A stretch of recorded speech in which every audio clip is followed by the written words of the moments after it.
तो आइए, स्वागत है आप सभी का हमारे इस वीडियो पे।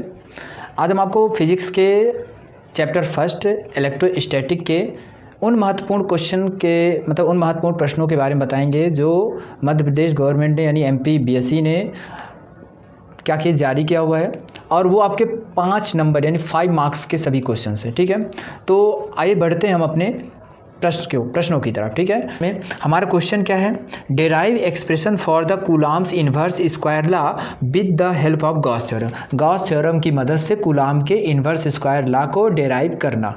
तो देखिए, जैसा कि आपको बोर्ड में दिख रहा होगा क्वेश्चन विथ उसका एक्सप्लेनेशन। ठीक है, तो चलिए स्टार्ट करते हैं हम अपने क्वेश्चन में। ठीक है, तो देखिए, मैंने आपको बताया है कि मैं आपको ज़्यादा विस्तार से नहीं बताऊंगा, मैं सिर्फ आपको बीच बीच के मेन टॉपिक्स आपको बताया दे रहा हूँ। बाकी जो भी आपको जानकारी दी गई सब आपको लिखा हुआ है। अगर आपको कोई प्रॉब्लम हो तो आप ज़रूर हमें कमेंट करके बताएंगे। ठीक है, तो चलिए शुरू करते हैं। तो कहते हैं, consider a charge q as have been placed at origin O in a space. एक स्पेस में कोई चार्ज हमने क्या लिया, ओ लिया है।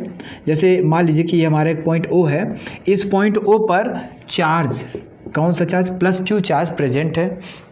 ठीक है, अब क्या करेंगे, कहता है कि be select a spherical surface S of radius r centered at the charge q.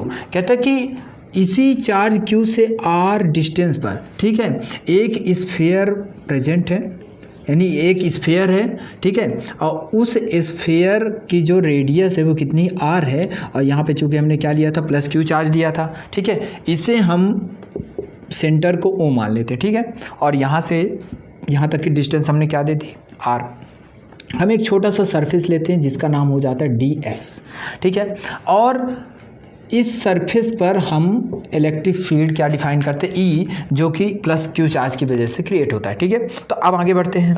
कहता है कि be select a spherical surface S of radius r centered at charge q as the Gaussian surface. ठीक है, हम मान लेते हैं कि ये जो हमारा सरफेस है गॉसियन सरफेस है, और इस सरफेस पर, ये जो सरफेस है उस सरफेस के सेंटर पर प्लस क्यू चार्ज प्रेजेंट है, और आर डिस्टेंस पर एक हमने क्या लिया, छोटा सा सरफेस को क्रिएट किया हुआ है। ठीक है, कहता है so the net flux coming out the Gaussian surface of radius r will be. कहते हैं रेडियस आर की वजह से ये जो एक छोटा सा फ्लक्स यहाँ पे हमने लिया, तो इस छोटा सा सरफेस हमने लिया, इस सरफेस की वजह से जो फ्लक्स क्रिएट हो रहा है वो फ्लक्स कितना होगा, यानी जो नेट फ्लक्स है वो कितना होगा। तो आपको जैसे पता ही है कि जो नेट फ्लक्स को हम फाई, यानी टोटल फ्लक्स कितना हो जाएगा, फाई ई, और फाई ई की वैल्यू क्या हो जाएगी, फाई ई की वैल्यू क्या हो जाएगी, तो फाई ई की वैल्यू हो जाएगी ई डॉट डी एस के इक्वल। ठीक है, ठीक है, और आपको पता है कि डॉट का मीन्स क्या होता है, अभी हमने सॉल्व किया था। ठीक है ना, अपने अगले वीडियो में मैंने आपको बताया था कि ई डॉट डी एस का मतलब होता है E D S cos theta, और चूंकि यहाँ पे कॉस थीटा की वैल्यू क्या हो जाती है, कॉस 0, और कॉस 0 क्या होता है, 1। तो यहाँ पर आपको क्या मिलेगा, यहाँ पर आपको मिलने वाला है ई आपका बाहर हो जाएगा, और यहाँ पे हो जाएगा एस और डी एस। और चूँकि आपको पता है कि डी एस की वैल्यू क्या होती है, चूँकि इस पूरे सरफेस का हमें इंटीग्रेशन करना है, यानी इस पूरे सरफेस का सरफेस एरिया फाइंड करना है। तो ये आपका चूंकि स्फीयर है, स्फीयर का सरफेस एरिया होता है 4 पाई आर स्क्वायर, तो आपको मिलेगा E into 4 pi r square. इसको हम दे देंगे इक्वेशन नंबर फर्स्ट। ठीक है, अब आगे बढ़ते हैं। आगे क्या कहता है, by Gauss theorem. Gauss theorem से हमने क्या देखा था, गॉस थ्योरम से हमने देखा था कि फाई ई इक्वल टू होता है क्यू अपन एप्सिलॉन नॉट। कहाँ से, गॉस थ्योरम से। ठीक है, तो आप देखिए इसको हम इक्वेशन नंबर सेकंड देंगे। आप देख रहे हैं कि दोनों इक्वेशन नंबर फर्स्ट में, इक्वेशन नंबर सेकंड में आप क्या देखें, ये फाई इक्वल है किसके, ये फाई ई इक्वल है E into 4 pi r square के, और ये फाई ई इक्वल है क्यू अपन एप्सिलॉन नॉट के। तो ये साइड दोनों इक्वल हैं, तो ये साइड भी क्या हो जाएंगे, इक्वल। तो हम इसे लिखेंगे by equation first and second. तो इक्वेशन फर्स्ट और सेकेंड की मदद से क्या लिखेंगे, ई डॉट या E into 4 pi r square is equal to q upon epsilon naught. ठीक है, तो हम यहाँ पे ई की वैल्यू निकालेंगे। ई की वैल्यू हमें क्या मिलेगी, ई की वैल्यू मिलेगी हमें 1/4 पाई एप्सिलॉन नॉट। ठीक है, और ये आर स्क्वायर भी नीचे आएगा, तो हम इसे क्यू के नीचे लिख देंगे आर स्क्वायर। तो हमें ये इक्वेशन मिला, इसको हम दे देंगे इक्वेशन नंबर थर्ड।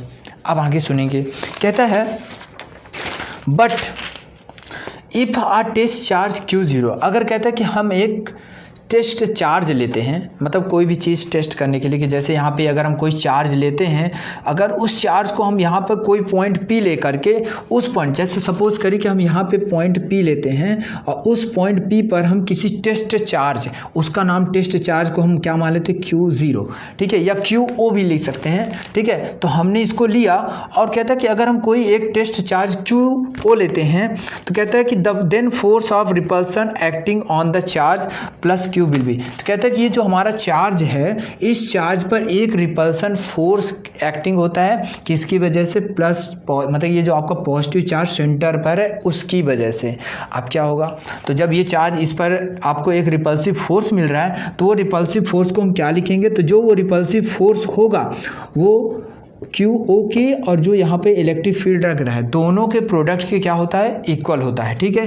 क्योंकि ये कहाँ से आया है, ये आपको पता होगा कि इलेक्ट्रिक फील्ड इंटेंसिटी क्या होती है। इलेक्ट्रिक फील्ड इंटेंसिटी होती है कि यूनिट चार्ज पर जो फोर्स क्रिएट होता है उसी को हम लोग क्या बोलते हैं, इलेक्ट्रिक फील्ड इंटेंसिटी। वहीं से यहाँ पर हमने F की वैल्यू निकाली है, ठीक है। तो F की वैल्यू क्या हो मिली आपको, Q0 इंटू ई। तो अब क्या करेंगे, यहाँ पर हम E की वैल्यू को रखेंगे।